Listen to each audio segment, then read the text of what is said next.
Soal kahwin adalah hal yang sering kali dibincang dan diperdebatkan.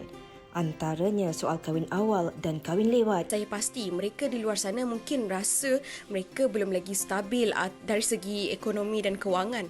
Diriku hanya mampu mendoakan kelak kau sulangkan rasa dan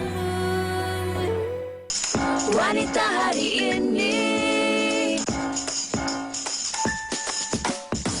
Wanita hari ini bijak mengatur, mengurus mata wataknya. Usahawati, ibu, istri, permaisuri. Wanita hari ini di zaman modern masih kekalkan adatnya.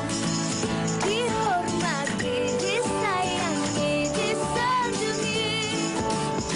Wanita hari ini. Assalamualaikum warahmatullahi wabarakatuh. Hari Isnin ini 14 Jun kami kembali bersama dengan anda untuk menghiasi jam 12 tengah hari anda bersama Wanita Hari Ini. Dan hari ini saya Farid Ahmad bertugas bersama dengan Fiza Sabjahan. Ya, dan kami harapkan bukan saja kami yang berada di studio ini tetapi anda semua yang berada di rumah bangun hari ini dengan satu semangat yang baharu. Saya belajar sesuatu tahu Fahrin. Kalau kita nak buat sesuatu untuk keesokan hari ataupun sepanjang minggu, maklumlah hari ini hari Isnin kan, ada banyak perkara yang mungkin boleh kita rencanakan untuk sepanjang minggu. Jadi kita perlu menulis kadang-kadang. Bila kita menulis tu, kita tak terlupa apa yang kita nak buat, dan bila kita dah lakukan perkara tersebut, kita mungkin boleh tanda dan kita memastikan perkara itu telah pun berlangsung dengan baik. Maklumlah kan sekarang ni tempoh PKP 3.0 ni. Betul. Kalau bercakap tarikh hari ini Fiza, 14 Juni kita dah masuk PKP Part 2. Fasa kedua, di mana saya pasti ramai di antara kita juga seperti mana yang Fiza katakan tadi harus merancang dengan baik dan pastikan setiap apa yang dirancang itu ditulis dan dipastikan untuk dilaksanakan. InsyaAllah. Dan kita juga nak bawa anda semua penonton-penonton yang mungkin melihat di laman Sesawang 2 ataupun 3 hari ini tentang kisah yang tular berkaitan pertukaran bayi yang berlaku di salah sebuah hostel swasta di Shah Alam baru-baru ini, yang mana ibu cemas bayi tertukar di hospital melibatkan dua pasangan ini, yang mana kan Farin, kalau Farin tengok di peringkat awalnya mereka tentulah rasa sedih, rasa marah dan sebagainya, tapi alhamdulillah bayi mereka telah pun dijumpai dan mereka rasa rindu pula dekat bayi yang disusukan itu. Itulah sebenarnya keindahan situasi ini, walaupun mencetuskan trauma maupun fobia di kalangan kedua-dua pasangan ini, namun alhamdulillah di atas kuasa Allah dipertemukan kembali dalam keadaan yang selamat. Dan pasti insyaAllah adanya hikmah kejadian ini sekurang-kurangnya ia menjadi rujukan untuk perkara ini tidak berulang lagi di masa-masa hadapan, Fiza. Okey, baiklah. Dan kita ucapkan sebenarnya tahniah kepada kedua-dua ibu ni kerana baru saja melahirkan zuriat. Semoga anak-anak ini membesar menjadi anak yang soleh dan solehah. InsyaAllah. InsyaAllah. Okey, kita kembali untuk kita kongsikan kepada anda penonton-penonton yang saban hari kita kongsikan, walaupun mungkin telah anda melihat perinciannya di laman Sesawang media sosial dan sebagainya. Betul. Suka juga kami di Wanita Hari Ini ingin mengingatkan anda tentang kes positif COVID yang telah pun dilaporkan setakat petang semalam, Fahri. Yang mana kalau kita lihat sebanyak 5,304 dan kes sembuh baru ada 8,163. Tetapi Fiza, kalau bercakap mengenai kes kematian harian, saya sebenarnya tidak terlepas daripada merasakan perasaan yang sangat-sangat sedih dan hiba kerana masih lagi di tahap yang tertinggi, iaitu 64 kes kematian baru setakat semalam, Fiza. Ya, dan kalau kita lihat pula dari segi taburan negeri, Selangor masih lagi mencatat kes positif tertinggi dengan sebanyak 1,973 kes. Okey, inilah kita saban hari kita kongsikan, ini peringatan untuk diri kami di studio ini dan juga anda penonton-penonton yang sedang menonton ketika ini.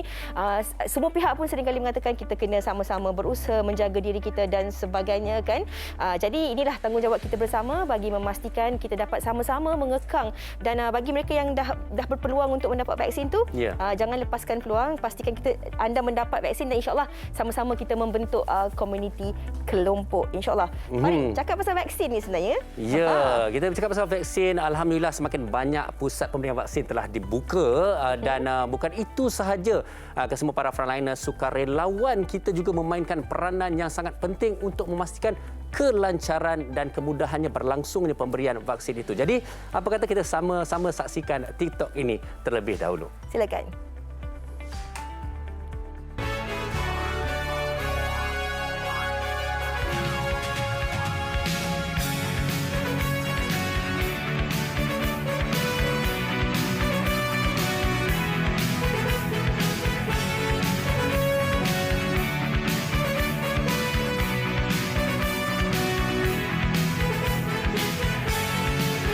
各位先生、女士们，为了你的安全，请你继续回到你的座位上，并系好你的安全带。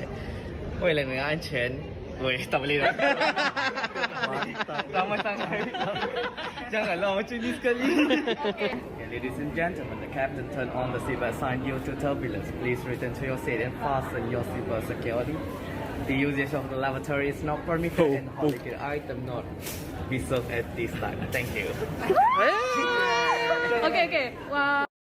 Hari ini pagi-pagi lagi dah keluar. Kita nak jadi sukarelawan untuk pusat pemberian vaksin Dewan Muafakat Taman Yayasan Segamat.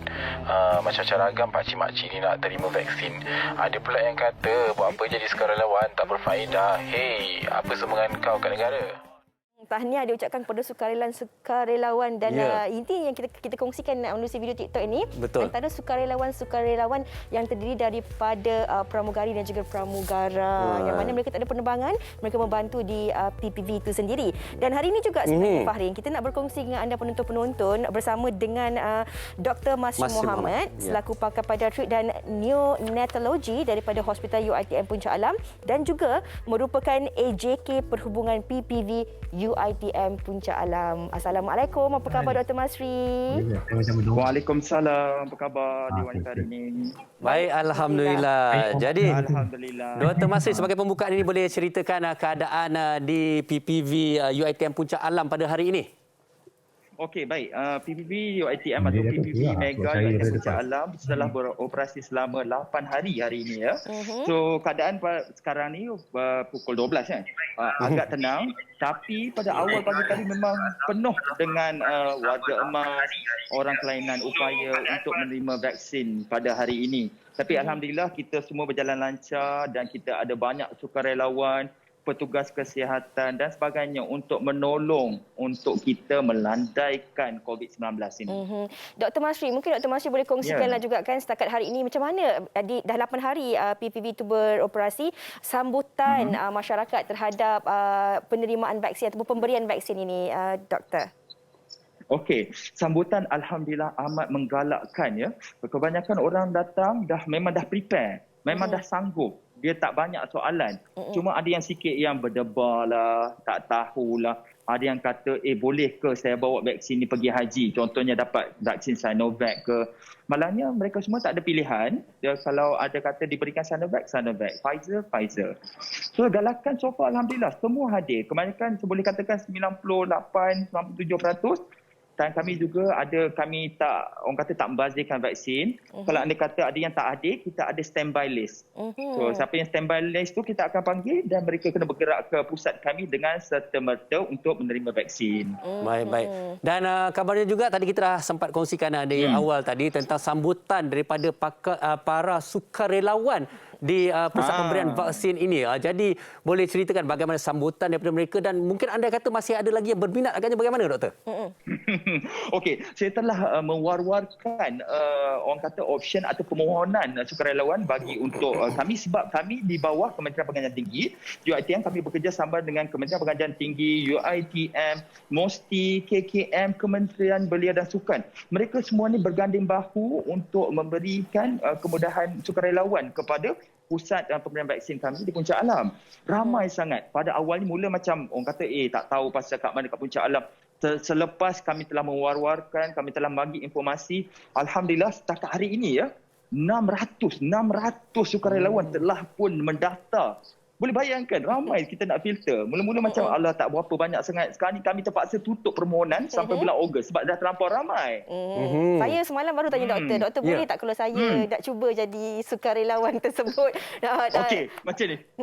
Okey, Fiza. Kalau anda kata dekat KL ada Air Asia punya stewardess kan, macam mana kalau kita ada warga TV3 dekat sini? Apa salahnya? Media Prima, you more than welcome, you can talk to me. Doktor kena tengok Fiza pakai uniform dia sebab tu dia bertugas di syarikat penerbangan dulu sebenarnya. Okey, doktor. Doktor jangan layan Farin sangat. Okey, doktor, mungkin doktor boleh kongsikan juga kepada penonton-penonton kita kan, nak kita war-warkan kepada semua yang bahawa betapa pentingnya sebenarnya untuk kita ada kesedaran terhadap pengambilan vaksin ini, doktor. Okey, satunya ialah saya sarankan seperti Kementerian Kesihatan Malaysia dan seperti kerajaan sarankan, ambillah vaksin untuk kita mendapatkan imuniti kelompok untuk semua. Kena ingat kita kena capai 80% imuniti kelompok untuk menjadikan kita tak payahlah pakai mask. Kita boleh travel balik. Kita boleh pergi haji.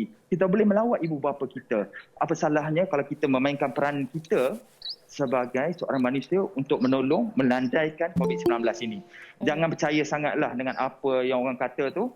Pendirian kita masing-masing dan untuk keselamatan ibu bapa dan seluruh rakyat di Malaysia.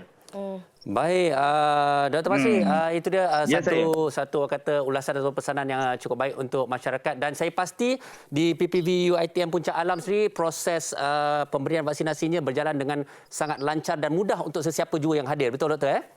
Alhamdulillah, betul. Hari ini kita akan lengkapkan 720 penerima vaksin dan kita berharapan untuk meningkatkan sampai ke tahap 5,000 sehari. Kena ingat berita hari ini dikeluarkan kerajaan ingin untuk capaikan 200,000 sehari.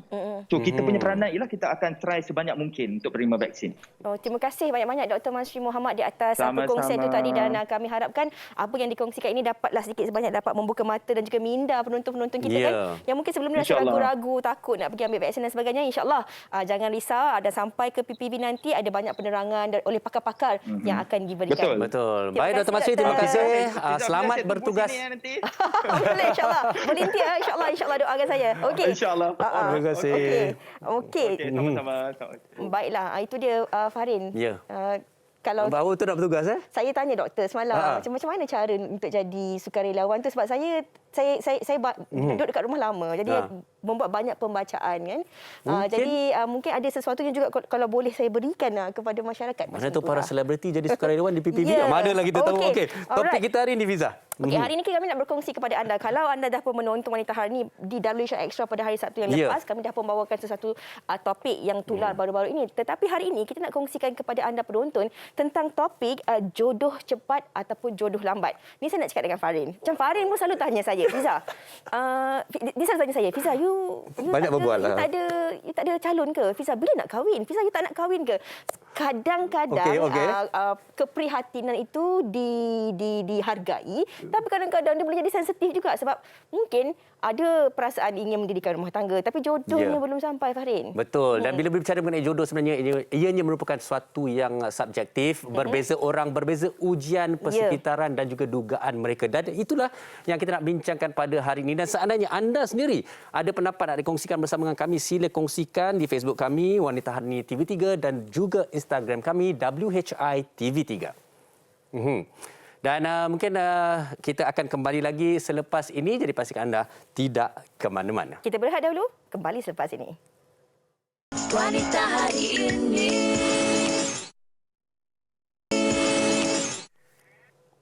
Okey, kita kembali lagi di Wanita Hari Ini. Hari ini topik kita cukup menarik, jodoh cepat, jodoh lambat. Dan mungkin sebelum kita membuka untuk memperincikan lagi topik kita hari ini, Fiza, apa kata kita saksikan terlebih dahulu laporan ini. Silakan. Dia sepatutnya cross VT.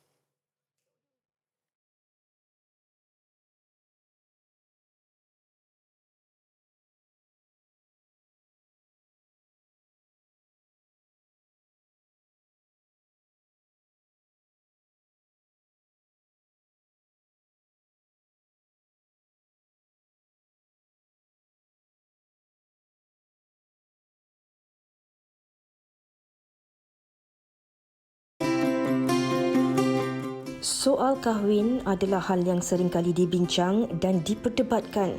Antaranya soal kahwin awal dan kahwin lewat. Lambat atau cepat seseorang itu mendirikan rumah tangga bukanlah penentu kebahagiaan sebenar. Terdapat banyak kemungkinan seseorang individu itu boleh membuat keputusan untuk berkahwin awal atau lambat. Bagaimanapun, kedua-duanya tentu sahaja ada kebaikan yang tersendiri. Kerana tidak semestinya berkahwin lambat itu tidak boleh bahagia, begitu juga sebaliknya. Berdasarkan laporan bancian penduduk oleh Jabatan Perangkaan Malaysia, terdapat lebih 5.56 juta lelaki dan wanita berusia 30 tahun ke atas masih belum berkahwin di seluruh negara.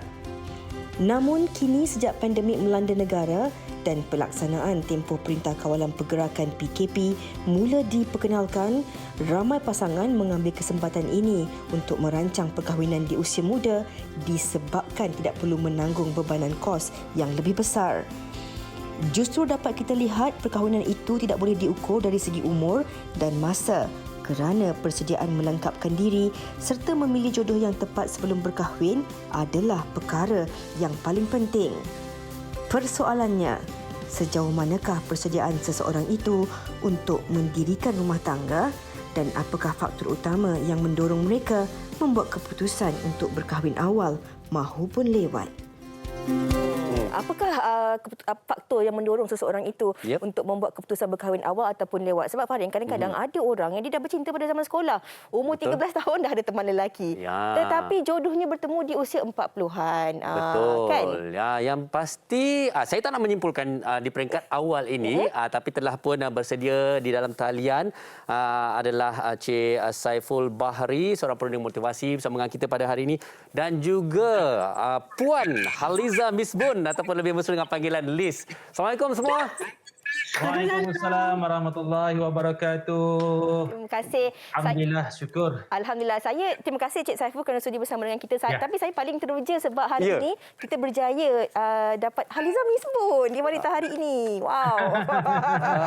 Terima kasih banyak-banyak. Okey. Sama-sama. Kita nak buka tirai perbincangan kita ini tentang soal jodoh cepat ataupun jodoh lambat. Kalau kita lihat kepada pembacaan kita di media sosial dan sebagainya, kalau cakap tentang jodoh lambat ni, ia seringkali dikaitkan dengan golongan wanita. Malahan kan ia menjadi satu perkara yang sensitif juga tahu. Sebab kadang-kadang kalau orang lelaki umur 40 tahun, dia tak panggil bujang telajak ke bujang tua. Tapi orang perempuan dah umur 28 tahun, 29 tahun, tak kahwin lagi, anak dah ada tua. Jadi itu dah stigma masyarakat tu. Okey, mungkin kita boleh bagi Cik Saiful dulu kenapa perkara ni berlaku dalam kalangan masyarakat kita, Cik Saiful. Okey, terima kasih. Alhamdulillah. Assalamualaikum warahmatullahi wabarakatuh dan salam sejahtera kepada semua penonton-penonton rancangan wanita hari ini. So, tidak terkecuali salam hormat dan sayang saya kepada semua warga kerja wanita hari ini yang lama tak bersua kita. Terima kasih. Farin, so Fiza, so juga Liz, Puan Liz. Okey, baik. Soalan yang Cik Fiza bagi tadi menarik. Sebab kenapa orang perempuan saya yang menjadi masalah diskriminasi terhadap gender.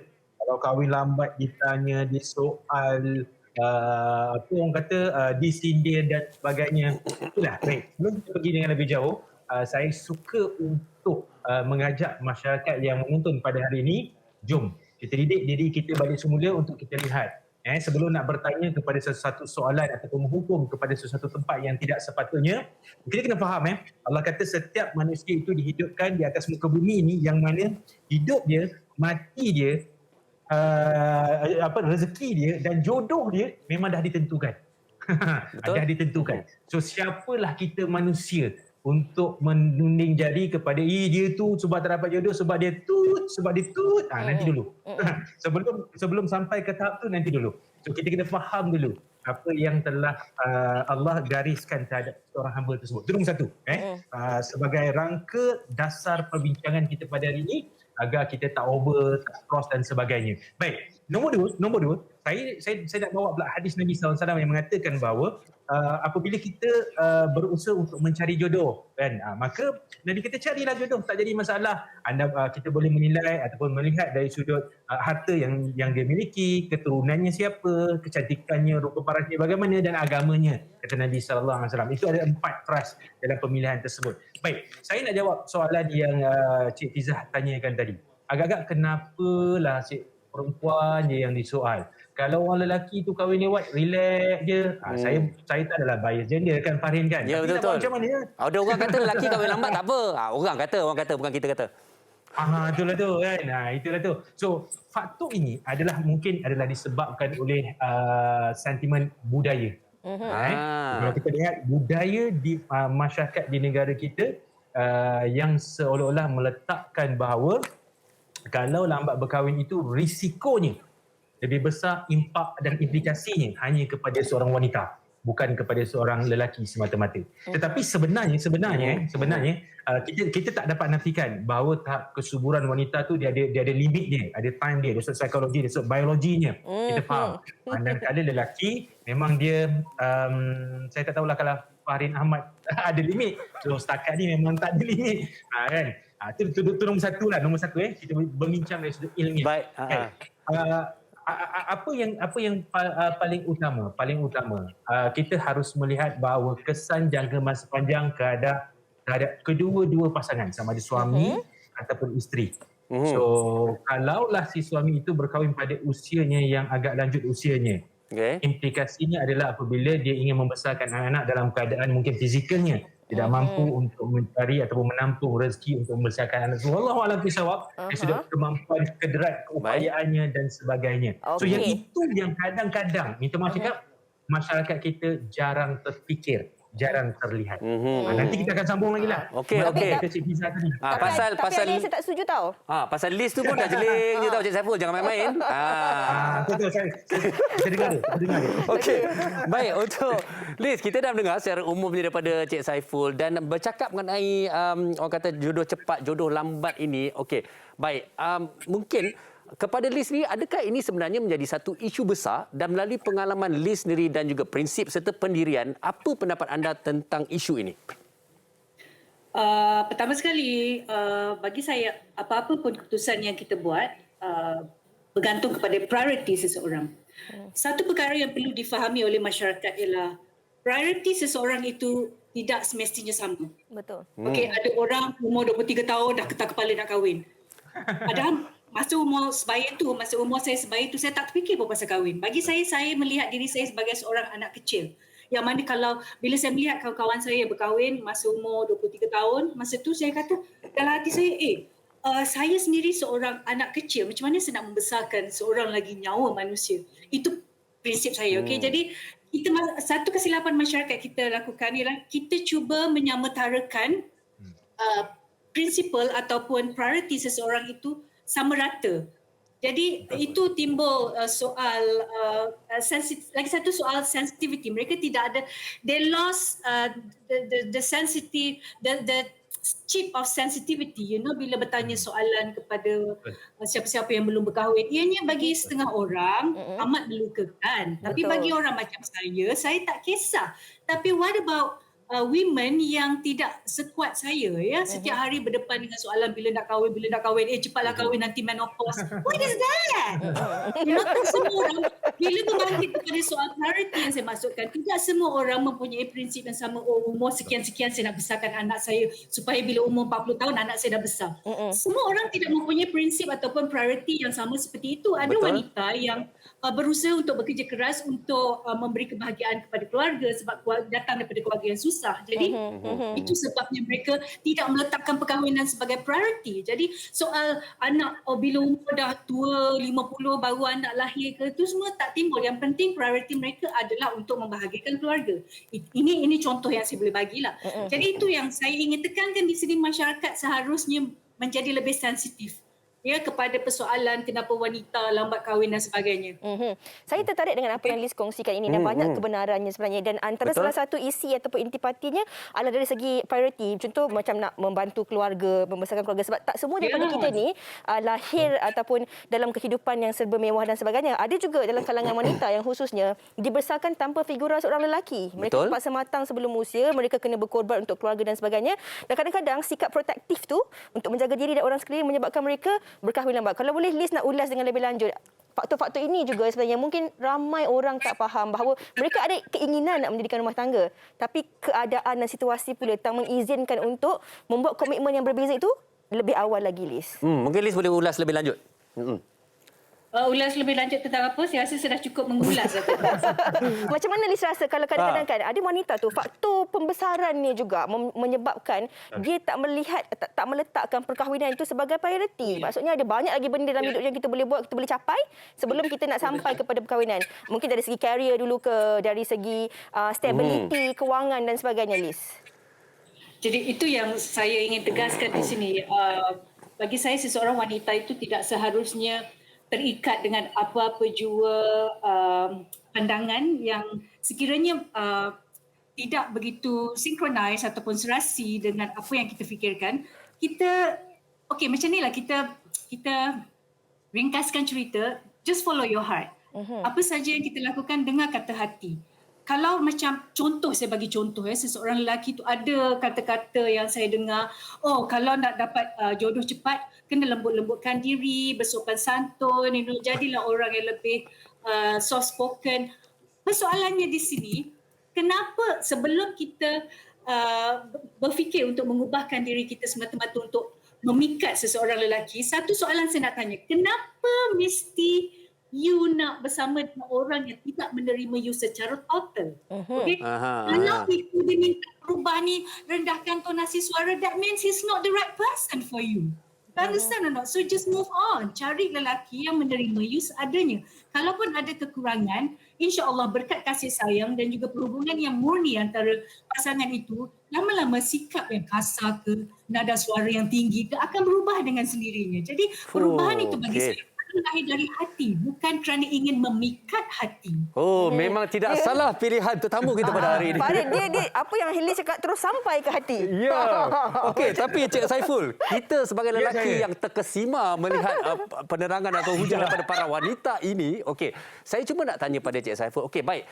Rasanya kita sama-sama dah semua bersetuju tentang budaya sebenarnya telah mencorakkan ataupun menjadikan isu ini sebagai satu isu yang besar, isu yang sangat sensitif. Jadi untuk kita orang kata menangani isu ini, apakah saranan terbaik, apakah yang harus dilakukan ataupun mengubah persepsi masyarakat terhadap apabila kita berbicara mengenai isu ini, Cik Saiful? Yang pertama masyarakat kena faham, jangan terlalu sibuk orang kata apa nak mencari keaiban luar ataupun kelemahan orang lain. Kata yang Cik Liz tadi tu memang saya setuju. Sebab apa? Sebab bila kita sebut tentang cantik, dia terlalu sukar untuk diukur. Bagi orang, cantik tu bila lihat pasangannya berwajah bulat. Bagi orang, cantik itu melihat pasangannya berwajah bujur. Samalah seperti jodoh. Ada orang dia rasa jodoh tu belum lagi keperluan bagi dia untuk berkahwin. Maka dia akan lambatlah di situ. Tapi bagi orang dia rasa keperluan untuk dia berkahwin pada ketika itu. Maka jodoh tu insya-Allah dia akan cari awal lah. So perkara-perkara ini Farid, yang seharusnya masyarakat kena peka, kena alert. Saya setuju dengan apa yang Cik Fizah cakapkan tadi juga. Kan ada sesetengah individu yang saya jumpa, kajian kes saya sendiri, dia bukan sengaja untuk melengahkan perkahwinan dia, tetapi disebabkan tanggungjawab dia sebagai anak sulung, yang mana terpaksa sara adik-adik yang di bawah yang masih sekolah, bantu mak bapak dan sebagainya. Kadang-kadang sometimes dia terpaksa berkorban untuk adik-adik dia yang menyebabkan dia lambat untuk mendapatkan jodoh dan sebagainya. Maka faktor-faktor yang membawa kepada cepat ataupun lambatnya jodoh seorang tersebut, saya ada gariskan dalam beberapa perkara. Yang pertamanya, saya bawa seperti mana yang Liz katakan tadi, iaitu penerimaan hati dulu. Sama ada dia bersedia untuk berkahwin pada ketika itu ataupun dia tidak lagi bersedia untuk berkahwin pada ketika itu. Maka kalaulah hati dia pada ketika itu menolak, untuk dia rasa macam okey, sekarang ni saya masih lagi anak-anak, kata Liz tadi kan. Maka saya tak bersedia lagi untuk membesarkan seseorang. Maka pada ketika itu mungkin jodohnya tidak akan sampai kepada dia sebab hati dia belum lagi terbuka untuk menerima seseorang sebagai teman hidup dia. Jadi soalan Fahrin tadi, tolonglah masyarakat yang di luar sana. Apabila anda ingin bertanya dan mengajukan satu persoalan kepada seseorang, so tolonglah fikirkan soalan itu sensitif ataupun tidak. Tetapi Fiza jangan risau Fiza. Hari ini dia jumpa, dia akan tanya, bila nak dapat jodoh, bila nak kahwin. Besok bila dah kahwin dia tanya pula, bila nak dapat anak. Bila dah dapat anak dia akan tanya pula, bila nak tambah lagi anak. Ya. Jadi soalan tu dia tak akan habis. Soalan tu tak akan habis. Yang paling penting adalah individu tersebut. Didik diri kalian, sebab kata Liz tadi, berjiwa, bersifat lebih kental dan kita yang menguruskan kehidupan kita, kita yang tahu baik dan buruk kehidupan kita. Maka jangan terlalu menjadikan persoalan-persoalan yang di luar daripada masyarakat tersebut terlalu menyebabkan kita stres, terus kita mendapat hyper stress dan juga tekanan yang melampaui. Itu yang kalau boleh dapat dielakkan. Okey. Bila Cik Saiful cakap tentang stres dan sebagainya, nak tanya jugalah kepada Liz kan, sebelum Liz mendirikan rumah tangga, pernah tak sampai satu tahap orang terlalu bertanya, terlalu sibukkan tentang status ni sampai Liz rasa macam malas nak layan ataupun rasa tertekan? Bagaimana menangani situasi itu? Dan saya kata macam dia dah kahwin senyap-senyap. Jadi bagus juga sebab tu masa saya bernikah baru-baru ni, saya terpaksa clarify yang saya sebenarnya this is my first marriage. Sebab sebelum-sebelum ni ramai yang tanya, saya kata actually I've been married but quietly, you know. Itu salah satu cara untuk menutup mulut orang lain yang terlalu banyak sangat kan, terlalu banyak tanya busybody. So kita semua kena fikir cara untuk menutup mulut mereka-mereka yang suka membawang ni. Kita harus kreatif. Jadi kreativiti saya ialah cakap I've been married, you know, quietly. Okey, itu cara Liz. Kadang-kadang kan isu jodoh ni tahun 2020 dengan 2021 ni okey tau. Okay. Sebab hari raya tak boleh pergi jarah menjarahi. Jadi kurang lah orang tanya. Kurang. Kalau tidak sampai jadi anak tu dulu dah ni pilih lagi.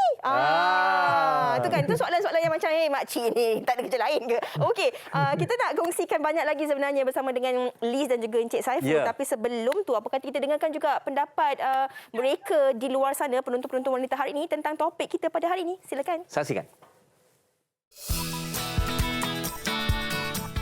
Bukan terlalu memilih tetapi terlalu banyak perkara yang perlu dipertimbangkan, dan saya pasti mereka di luar sana mungkin rasa mereka belum lagi stabil dari segi ekonomi dan kewangan, ataupun ada target ataupun sasaran tertentu yang mereka letakkan untuk mereka capai sebelum mereka mendirikan rumah tangga.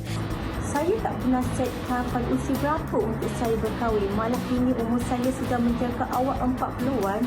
Saya masih lagi happy hidup single walaupun di kalangan kawan-kawan saya semua sudah berumah tangga. Pada saya berhak untuk memilih siapa bakal imam saya. Saya pun macam anda semua. Setiap orang sama ada lelaki atau perempuan ada cita rasa dan juga kriteria untuk memilih pasangan.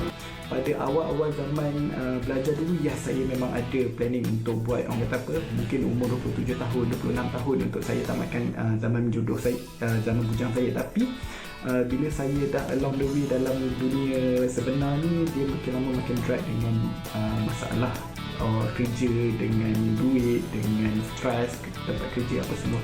So tapi apapun saya sarankan kalau anda di luar sana, kalau nak memilih jodoh, sandarkan kepada sunnah Rasulullah, iaitu yang pertamanya daripada segi hartanya, yang keduanya daripada segi kedudukannya, yang ketiganya daripada segi parasnya, yang keempatnya daripada segi agamanya. Pilihlah agamanya supaya anda dapat semuanya.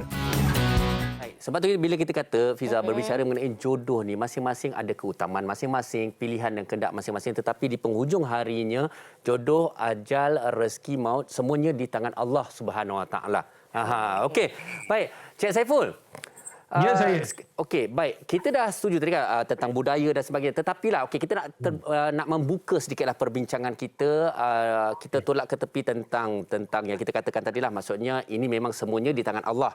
Tetapi secara kajian sosialnya, dan juga budaya terkini, generasi terkini ni, apa faktor-faktor yang menjadikan jodoh ataupun perkahwinan ini macam dilihat semakin lambat? Semakin lambat. Okey, terima kasih. So, baik. Soalan Fahim tadi sangat baik. So, now kenapa agaknya jodoh seseorang itu agak lambat? Baik, saya membawa kepada kajian saya sendiri, survey saya sendiri kepada kajian lapangan untuk melihat, untuk menilai berkaitan dengan jodoh itu sama ada cepat atau lambat. Rupanya ada beberapa faktor Farin dan Zai juga ni. Yang ini ada kajian dan juga garis panduan saja. So mungkin boleh dijadikan sebagai pembelajaran bersama-sama. So baik, nombor satu yang menyebabkan kadang-kadang ini both lelaki dan juga wanita yang menyebabkan jodoh dia lambat, muhasabah diri masing-masing. Nombor satu, mungkin kerana kita tidak memiliki sifat keibuan ataupun kebapaan yang menyebabkan kadang-kadang pasangan ataupun seseorang tersebut yang mendampingi diri kita, dia macam tertolak sedikit.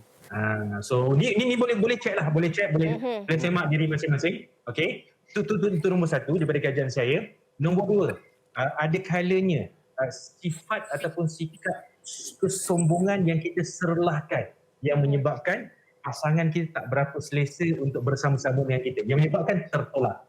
So dekat sini minta maaf, back to fitrah kehidupan manusia. So kita jadi manusia, tidak ada manusia fitrahnya sukakan orang yang sombong. Maka jadikan diri kita bukan orang yang sombong, orang yang disukai oleh orang ramai.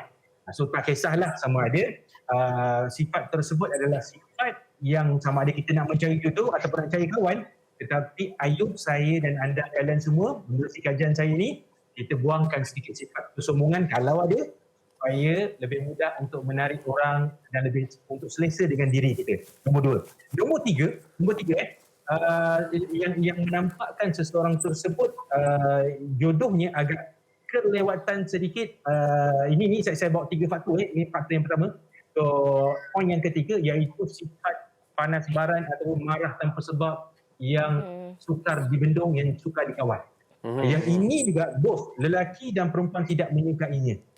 So kalau ada ketiga-tiga elemen dasar yang utama ini, maka bagi tips yang saya nak kongsi dengan kalian yang berada di luar sana, kalau ketiga-tiga faktor ni muhasabah diri, tengok adalah salah satu faktor dalam diri aku.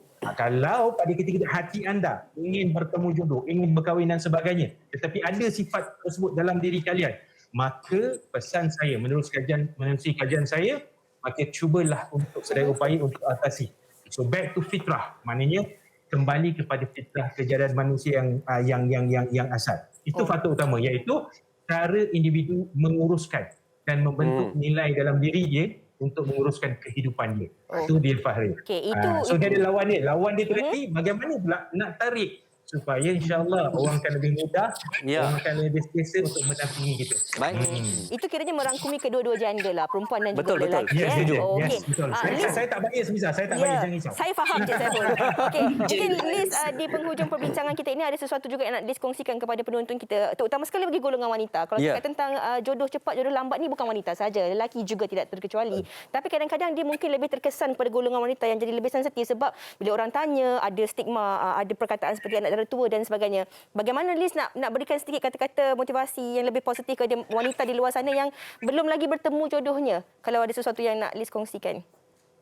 Kepada wanita-wanita yang belum bertemu jodoh di luar sana, tak perlu risau. Kerana yang penting kita perlu tahu siapa diri kita, kemahuan kita, dan seandainya jodoh itu ada untuk kita, tak kisah umur berapa pun kita akan dipertemukan dengan lelaki yang secocok dengan kita. Contohnya macam saya dulu, ada orang cakap dengan saya, mungkin you ni Haliza tak kahwin sebab you garang. Itu lelaki takut dengan you. Excuse me, I garang, lelaki takut. Kalau lelaki tu takut nak bersama-sama dengan I pun tak nak bersama-sama jauh sekali berkahwin dengan dia. Sebab kenapa mesti saya bersama atau berkahwin dengan lelaki yang takut pada saya? Kita harus mencari seseorang yang menerima kita seadanya. Macam saya cakap tadi, dalam perubahan sikap itu seharusnya lahir daripada hati. Mana tahu, siapa tahu dengan lahirnya cinta antara kedua pasangan itu, perubahan sikap itu akan datang dengan sendirinya disebabkan ataupun didorong oleh rasa kasih kita terhadap pasangan. Jadi jangan sesekali berubah hanya semata-mata untuk memenangi hati orang lain. Perubahan harus lahir daripada hati. Dan sebenarnya lelaki dan pesanan kepada Fiza. Saya ada pesanan kepada Fiza dan juga wanita-wanita di luar sana. Silakan. Silakan. Jangan takut, jangan risau. Saya tahu Fiza tak takut. Ketahuilah anda seorang wanita yang cantik, yang jelita, yang bijak, yang matang. Bagi lelaki yang takut dengan your appearance or your presence, itu sebenarnya bukan, it's not for you. Nantikan seorang lelaki yang sememangnya ditakdirkan untuk you, yang secocok dengan you. Jadi bersabar saja, insya-Allah. Betul. Just be yourself. Doa dan usaha, dan kita semua harus ingat sebenarnya lelaki dan wanita itu terciptanya untuk saling melengkapi. Terkedu sahabat saya nak cakap. Dan jangan lupa juga Liz, kita pernah syuting filem Andartu Terlampau. Anda sangat ceria pun. Tak ada masalah pun. Ya sebenarnya. Ya sebenarnya. Okey. Sedikit rumusan paling ringkas daripada Cik Saiful Cik Saiful. pada hari ini, Cik Saiful. Okey, terima kasih. Saya sambung je apa yang Liz katakan tadi. So, kalian jangan terlalu stres bila mana kalian hidup di atas muka bumi ini. Seandainya kalian tidak bertemu dengan jodoh kalian, don't worry. Sebab itu janji Tuhan, jodoh tetap ada. Kalau tiada di dunia ini, di akhirat Allah akan menyediakan jodoh untuk kalian yang jauh lebih baik, yang jauh lebih bagus daripada apa yang terhidang di atas muka bumi ini. Wallahu a'lam. InsyaAllah. Satu rumusan yang cukup lengkap untuk topik kita pada hari ini daripada kedua-dua panelis kita hari ini. Sekali lagi nak ucapkan terima kasih kepada Cik Saiful Bahri dan juga kepada Haliza Misbun yang sudi berkongsi pendapat tentang topik yang kita bawakan pada hari ini. Ringkas, padat tetapi penuh memberikan pengisian buat kita semua. Terima kasih sekali lagi. Assalamualaikum. Waalaikumsalam warahmatullahi wabarakatuh. Okey Fiza, saya tak nak komen banyak. Fiza punya rumusan apa agaknya? Saya punya rumusan, guest kita dua-dua dah rumuskan dah. Kita usaha tetapi kita tak perlulah terlalu, orang kata terlalu tertekan dengan sebab kita dah usaha dan kita dah kena tahu bahawa jodoh maut ajal itu semua telah pun ditentukan. Jadi kita buat bertenang saja. Orang sekeliling pun relax lah, kan? Janganlah push-push, kan? Okey, kita nak berehat dahulu seketika. Kita kembali selepas ini bersama dengan Aisyah Retno. Jangan ke mana-mana. Wanita hari ini.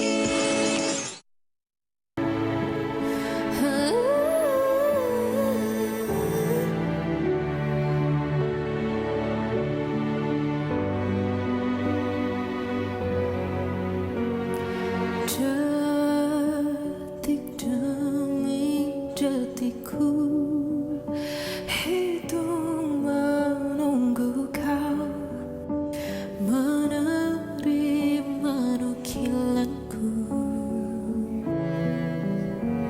sehingga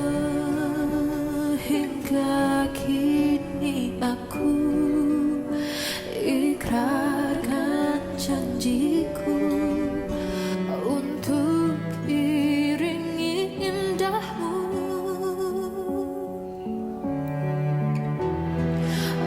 Kau seperti fajar yang ku harap untuk terbit menemaniku.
sampai dekat hati. Nukilan persembahan ataupun naskah terbaru daripada Aisyah Retno, persembahan daripada rumah itu tadi. Dan Fahrin, Aisyah dah pun bersama dengan kita dalam talian ketika ini. Assalamualaikum, apa khabar Aisyah?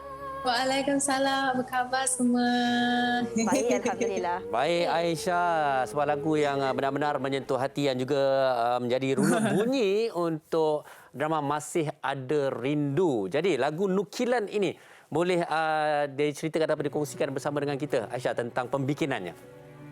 Pembikinan lagu Nukilanku, Aisyah buat prosesnya selama 2 hari. Ini adalah first time Aisyah tulis lirik lagu sendiri sepenuhnya, berkolaborasi dengan Abang Farouk Roman. Beliau sebagai komposer. Dan kami menjayakan selama 2 hari. Lepas tu, lagu Nukilanku ni sebenarnya dia lebih kepada mengikut skrip drama Masih Ada Rindu tersebut, iaitu Watak Hadi. Dia lebih kepada dia merintih kesedihan. Kenapalah dia menunggu cinta tu dapat tak dekat dia. Kira macam tu. Nukilanku ialah kata-kata hati daripada seorang watak tersebut di dalam lagu Aisyah. Kiranya ketika Aisyah menulis lirik lagu ni, Aisyah meletakkan diri Aisyah itu sebagai Hadi jugalah kiranya kan? Ya, betul. Okey. Aisyah, mungkin Aisyah boleh kongsikanlah juga kepada penonton-penonton bila diberi peluang untuk 100% menulis lirik yang baru ni kan, dan penerimaannya pula sangat baik diterima oleh penonton-penonton, dia dijadikan runut bunyi pula.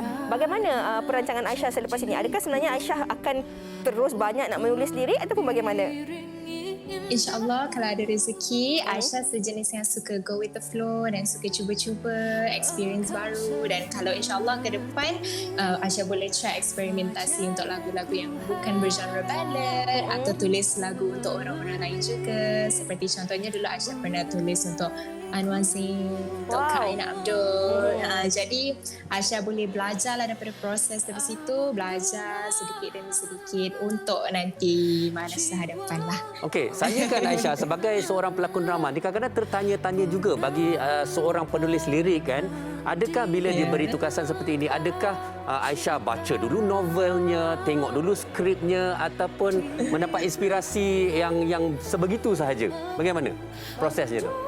Soalan itu agak mencabar jadinya untuk pelakon seperti oh my god, legenda sendiri. Jadinya Aisyah selalunya macam tengok dulu seorang komposer tersebut, Abang Farouk akan bagi Aisyah sinopsis drama tersebut, contohnya Masih Ada Rindu. Lepas tu beliau suruh Aisyah bacalah dia punya sinopsis episod demi episod dan watak tersebut, apa yang dibawa dalam drama tersebut. So Aisyah cuba mendalami dan Aisyah cuba ambil daripada persepsi okey nak jadi watak second heroine ke, jadi hero ke, macam tu. Tapi at the same time juga connect dengan apa yang Aisyah nak cuba sampaikan kepada orang-orang. Okey, dengar tu abang legenda. Saya memang terus menjadi peminat Aisyah Retno. Bermula. Aisyah, nak tanya, ada tak cabaran dia sebenarnya bila nak menyanyikan ataupun mencipta lirik ni untuk lagu runut bunyi dengan lagu yang kita memang bukan khas untuk runut bunyi, untuk single-single biasa. Ada cabaran ataupun perbezaannya tak? Betul, perbezaan ketara tu tak ada sangat. Kita tengok sebab basic kita untuk tulis lirik is apa yang kita faham, idea yang tercetus daripada kepala kita. Tapi since OST runut bunyi, selalunya kita kena berdasarkan skrip drama. Jadinya agak mencabar, kita kena masukkan kita punya perasaan apabila kita tengok sinopsis tu dan cuba untuk zahirkan apa yang tersirat dalam sinopsis drama. Itulah yang cabaran sikit-sikit. Saya sebenarnya kan dengar Aisyah bercakap dari setiap butiran ayat dia pun saya teruja. Ayat bahasanya tersusun je. Betul. Satu persatu. Jadi Aisyah mungkin juga nak kongsikan kepada penonton-penonton, selain daripada penonton drama Masih Ada Rindu ni, peminat-peminat Aisyah khususnya, bagaimana cara terus nak mengetahui perkembangan terkini Aisyah Retno sendiri. Silakan. Yes, untuk siapa yang belum sempat lagi tengok music video, lirik video di YouTube, boleh tengok sama-sama. Sekarang Nukilanku dah keluar dekat semua digital streaming platforms. Jangan lupa tengok free masa total lockdown ni, dan juga boleh ikuti perkembangan Aisyah di Instagram, di YouTube @AisyahRetno02. Okey, baik sekali lagi ucapkan terima kasih kepada Aisyah Retno. Semoga satu hari nanti drama saya anda menulis lirik runut bunyinya, insya-Allah. Terima kasih sekali lagi. Selamat berjaya. Assalamualaikum. Waalaikumsalam. Bye. Okey, terima kasih. Sekali lagi kita ucapkan kepada Aisyah dan Fahrin. Sebenarnya kita nak berehat dahulu seketika. Sekembalinya nanti kita nak kongsikan kepada anda penonton apa topik yang bakal dibawakan esok. Jangan cukup menarik. Wanita hari ini. Baik, terima kasih kerana terus bersama kami sehingga ke penghujung siaran hari ini. Baik, bercakap mengenai topik kita pada ini, jodoh cepat, jodoh lambat. Saya kira sebenarnya, Fiza, jodoh ajal maut di tangan Tuhan. Jadi tidak perlu kita rasa tertekan. Yang penting, doa yang terbaik dan usaha yang kita lakukan. InsyaAllah. Dan esok pula, Fahrin, kita kembali bersama dengan anda penonton yang mungkin nak tahu antara menu yang istimewa. Tapi esok kita lain sikit. Kita nak kongsikan selain daripada menu. Maklumlah dalam tempoh PKP 3.0 ni, kita digalakkan jugalah untuk berjimat cermat. Betul. Jadi esok kami nak kongsikan kepada anda antara menu bajet dan cara sebenarnya yang kita boleh kira dalam perbelanjaan seharian kita ni. Dalam masa yang sama kita tak membazir dan kita boleh guna pakai barangan-barangan ataupun masakan-masakan yang ada tu. Yang paling penting, lebih menarik adalah bagaimana menghasilkan masakan yang sedap, seimbang dengan bajet yang paling rendah. Betul tu. Okey, esok insyaAllah Sugita dan juga Hawa akan kembali bersama dengan anda. Jadi sampai di sini saja. Assalamualaikum. Jaga diri. Bye. Let us together stay the course, together we make it right. So kau jagaku, aku jagamu, jaga dengan tetap di rumah. Aku percaya kita akan mampu hadapi ini sekali lagi. After the darkness, here come the dawn. After the rain will come to the sun. Let us together stay the course. Together we can make it right. Surely we can get through this all over again. Government can't even do this alone. Kalau kita semua patuhi aturan, niscayalah pandemik akan kita kalahkan. After the darkness come the dawn, right? After the rain will come the sunrise. Let us together stay the course. Together we make it right. So kau jagaku, aku jagamu, jaga dengan